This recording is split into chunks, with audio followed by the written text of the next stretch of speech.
Welcome. It's Caroline back here for another episode of The Edge of Analytics. Today I'm sitting here with Nicole Crozier, who is our education squad leader here at CCG. We've had the pleasure of working together for 3 years now. Almost four. Almost four. Oh, wow. That's awesome. So today I brought Nicole on to speak specifically about data and analytic trends in the education sector. She has a ton of experience in education. So if it interests you, stick around and enjoy our conversation. We'll be about 15 minutes here today.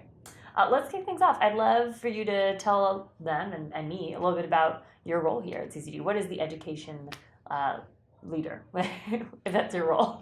So as the practice leader of the education squad here, I do a couple different things. First and foremost, I'm a people manager, right? So we're a team of people.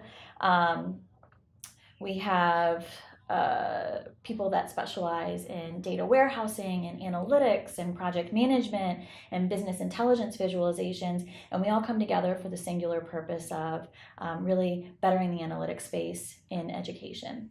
And then the other role that I play is kind of branding that message and making sure that we're evangelizing that out to K-12 and also higher ed, but we focus really in the K-12 piece right now of the education industry, specifically around leadership development, how we can help support principals, principal leaders, district offices, directors of instruction, things like that, to help make their jobs not only more efficient, but also give them access to data that they don't currently have access to, so they can make more informed decisions, really bring themselves continuing into the next decades. Awesome. So really helping to translate some of these modern technologies and data capabilities to the actual educators and leaders that could use this. Yeah, how can you use this to make meaningful outcomes? And the underlying thread for all of us in the education squad and in the education industry is improving student outcomes, right? It's about the kids. So how can we use this technology to make the world a better place and make education a better experience? Love that motive. And how did you get into this? What brought you into the education space? Well, education has always been something that's been important to me. My mom's an educator. She is actually an assistant principal. Spent a lot of time in the classroom growing up. I love school. I was in school for multiple decades. I have a master's degree. But really getting into it, as a consultant, a lot of what we do is important and meaningful. It feels especially meaningful to me that I get to have that, that feel good at the end of the day, that the analytics and the technology that I'm putting in place is having an effect on, the state of education in the country.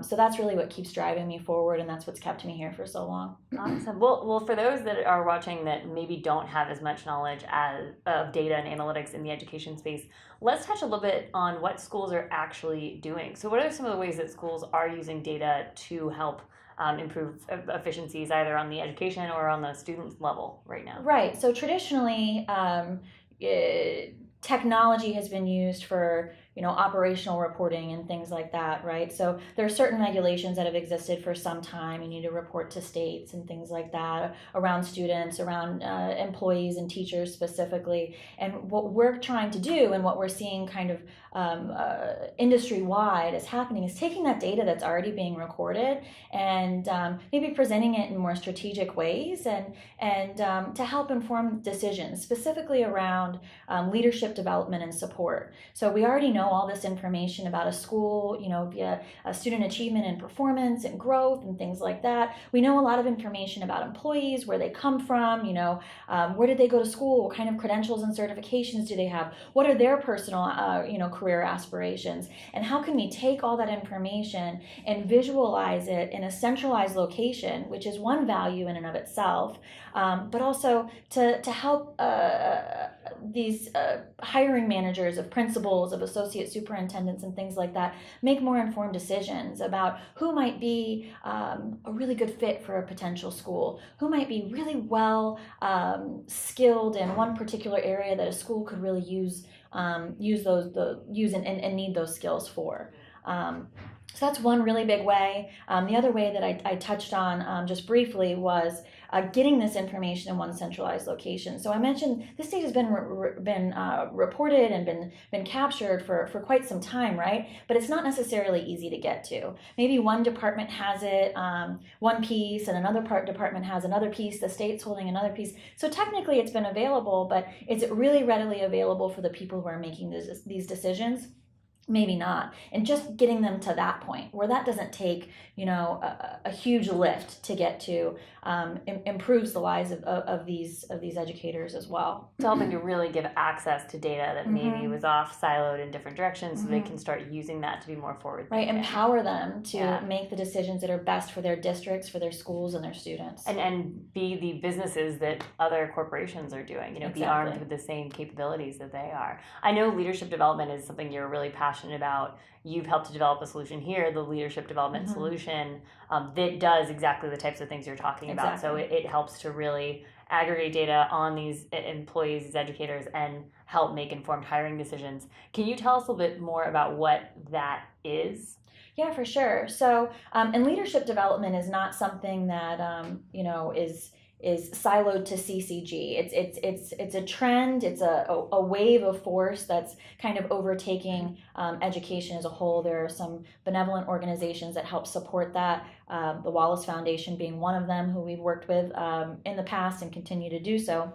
But really, what it centralizes on, there are some commonalities across K-12 districts. And then there are unique pain points as well, but the commonality is if we are helping develop leadership, and that means a couple of different things, right? Having some awareness of what your future pipeline is, and that speaks to future teacher leaders, aspiring leaders, and then giving them the tools that they need so that they can develop those skill sets and be prepared to be effective leaders when they're ready for that, but also supporting the existing leaders. How can you give those existing leaders more tools to help them not only make their jobs easier, but be empowered to get to the next step within their skill set? How can we do that using data and analytics? That's what leadership development is about.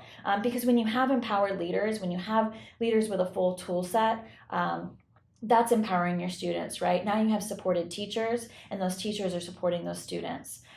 There's some research around when you have consistent leadership at a school. Really it takes 2 years for that to become effective within that school and the students to really feel that stability and consistency. When you're not supporting your leaders, or when you're not creating an environment that really elicits a candidate pool that have the skill sets and the tools that they need, you're not necessarily creating an environment where you have low turnover either, right? So there are a couple of byproducts of kind of doing this centralized work that also improve school districts as well. Turnover is one of them.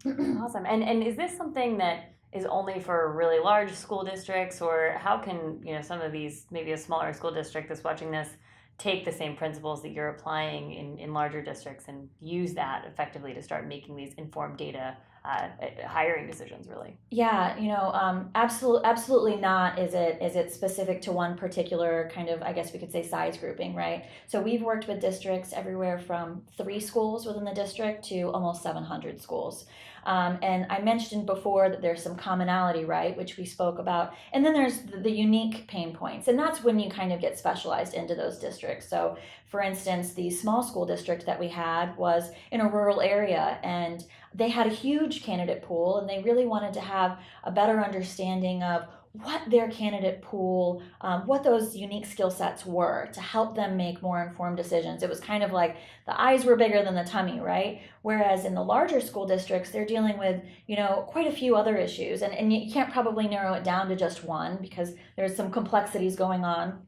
One of them being, how effective are our leadership development programs? We have all these programs set up for our existing principals. Are they doing what we think they're doing? And then we have some programs set up for principals or future principals. Are they really setting them up to be effective? We have these principals who have participated in these programs. They're in schools now. Can we make any inferences as to improvements that we could be making or programs that we could be focusing upon? Oh, cool. Yeah. What about outside of, kind of the blocking and tackling of aggregating data and using that for the hiring decisions? Are there any more advanced technology or analytic applications that you're seeing be more prevalent in schools? Yeah, for sure. So one thing in particular that the leadership development solution has touched on is this idea of fit, right? And that is schools have unique needs within a district. You could have a district and, maybe the schools on the west side of the district are serving a different population. Perhaps it's more rural and there's a higher agricultural population, whereas there's a city on the opposite side of the district. So schools are unique within a district, and that means one principal may be better suited for one school at that district than others. So how can we identify that, right? Well, let's take a look at what that school's particular needs are. Does the school have a higher need for community engagement or internal cultural support?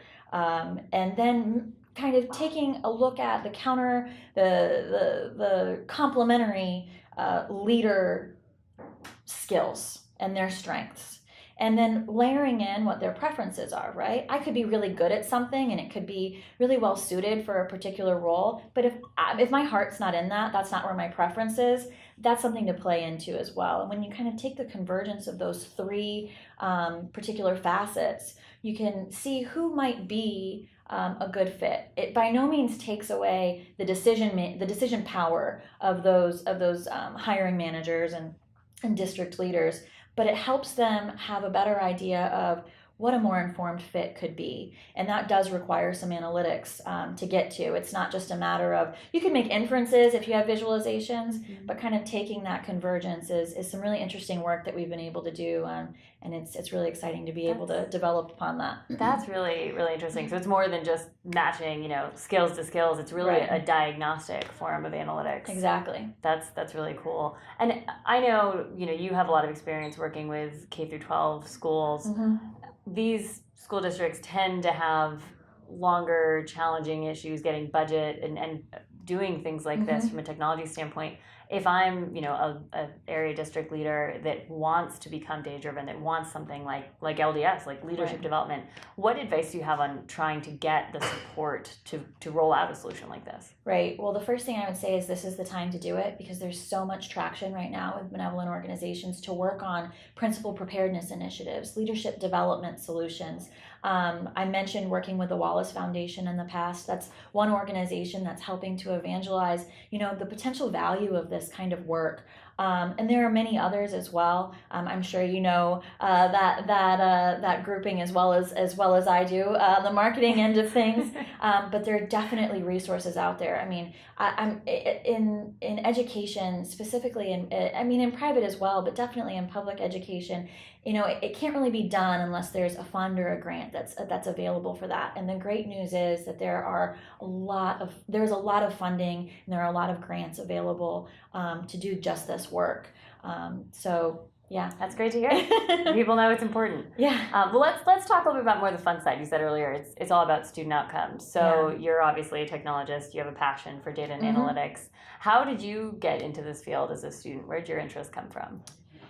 I kind of found it on the job, to be honest with you. I've always had a propensity for languages, and I was a pre-law undergraduate, decided to take a little time off after realizing maybe that wasn't the right fit for me, and stumbled into technology. And then made my career out of it, went back and got my master's degree in it and things like that. So I've always been a learner. It's one of my strengths if you follow strengths finders out there. And being able to help other learners out there have the access to quality education is something I'm very passionate about. That's not something, unfortunately, that is a guarantee across the board in this world, and feeling like we can do our part to help do that is it's really motivating. Yeah. What advice would you give for students at any age? I mean, it can be kids in K-12, or it can be even adult students. We know there's plenty of those who want to get in this field and see a passion for data and analytics. Yeah, for sure. I mean, I would say education is a huge piece of that, but you can do that on your own, along with in institutions. There are a lot of great blogs out there on data and analytics. Get your hands dirty. That's the best way to learn about this stuff. There are some great business and analytics programs out there.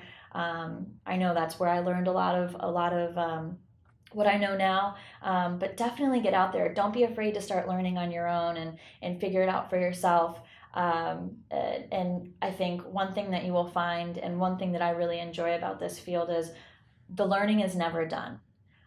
You might know the latest and greatest today, and tomorrow it's time to learn something new because a new technology has come out, and the possibilities are really limitless. So never in danger of plateauing in this field unless you've decided you're done. Well, and that's the real excitement. I mean, I've loved seeing, I know a lot of the women here in our office are getting involved in these Women Who Code groups, and helping with a lot of mentorship programs through STEM, because really we can teach kids so many things right now, but it'll be all different languages by the time they grow up. So it's more about, in my mind, at least, in my opinion, it's about nurturing that interest and that love of learning, like you mentioned, that I think is just so invaluable for anyone who's out there and trying to get into this industry. That's fantastic advice. I'd love to do something a little fun with you at the end here and put our student thinking caps back on. Okay. And pretend like we are in second grade. We're sitting in Miss Gartner's second grade class, and we want to envision a future analytic-driven, data-driven classroom. It's year 2040. How does data and analytics help to influence schools 20 years from now into the future? Where is it going? Oh, I think there are so many opportunities. I mean, right now we're at the stage where we're really just trying to get the information into the decision makers' hands. But once we're at a point where we're disseminating that, not only at the district level and the principal level, but the student level, the possibilities are limitless. Being able to see correlations between data instantaneously, understanding what's going on not only in your classroom, but a classroom around the world, and having that global awareness, something that I definitely did not have in second grade, having an awareness of what was going on, across the globe. It's hard to imagine, because if you were to ask me what education would look like today, 2 years ago, the amount of changes and differences that have been made are really outstanding, and I don't know that I would have guessed correctly. It's really hard to imagine what 40 years down the road looks like. But one thing is important: we have to keep driving this work forward in order for that to happen. Educators deserve this. Students deserve this work. The stuff that we're doing in the private sector has limitless applications in the education sector, and if we put it in the hands and the minds of these students who definitely can do more with an iPad than I could do when I first got my iPad, I think we'll be really surprised with the outcomes. Well, I couldn't come up with something better myself, so I think that's a good place to end. Thank you so much for sharing this with us today. It was great chatting with you, and hopefully we'll have you back in a year when we're like, oh my gosh, look at what happened in education. Yep. Awesome. Thanks for your time, and thank you guys for participating. Have a good one.